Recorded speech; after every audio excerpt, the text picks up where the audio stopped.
Tonight, we are diving into a story that's shaking the world: the assassination of Charlie Kirk, the fiery right wing commentator and Trump advisor, gunned down during a campus event in Utah.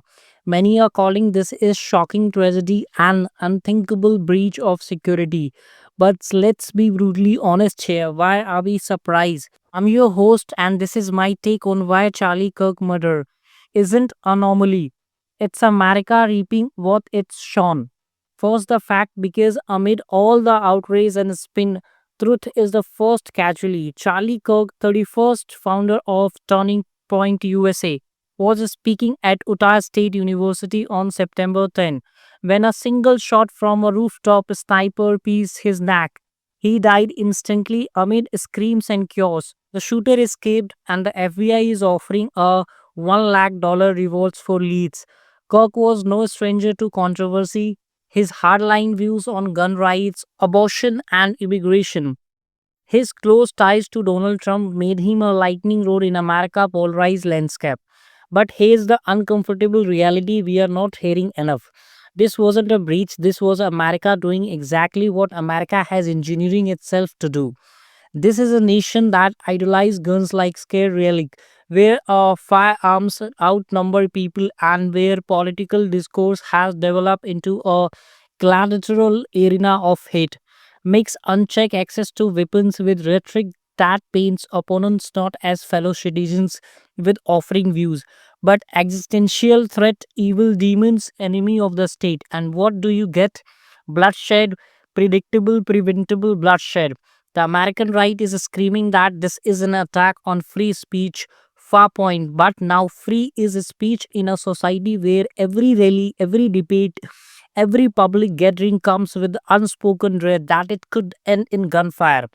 America pride itself on open forums and raw debates, but that openness is less with lethality. We have seen it before: school shooting, political rally turn deadly ledgers targeting. Koch himself championed the very gun culture that armed his killer. He advocated for unrestricted Second Amendment rights, downplayed mass shooting, and fueled cultural wars that normalized violence as a response to disagreement. And let's talk about hypocrisy. If this level of gun fueled chaos happened in any other country, say in the developing world, America would be the first to lecture on human rights, democracy, and civility.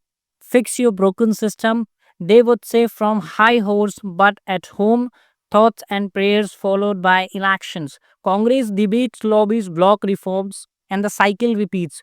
Over 400 mass shooting in 2025 alone.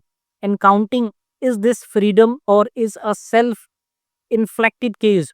Viewers, tonight I ask, what is the value of disagreement in the land of free when it can end with a bullet? At least death isn't just a loss for conservatives, it's a mirror for all of America. He was part of the ecosystem that thrives on division, anti immigration rants, climate denial, and transgender, all amplified for clicks and votes. But in a country armed to the teeth and primed for tribal warfare, the line between votes and weapons blurs fast. The real question isn't how could this happen, it's how much longer until this become routine. America isn't just a divide, it's on the brink of low grade civil war, where the politics isn't about policy, it's about survival.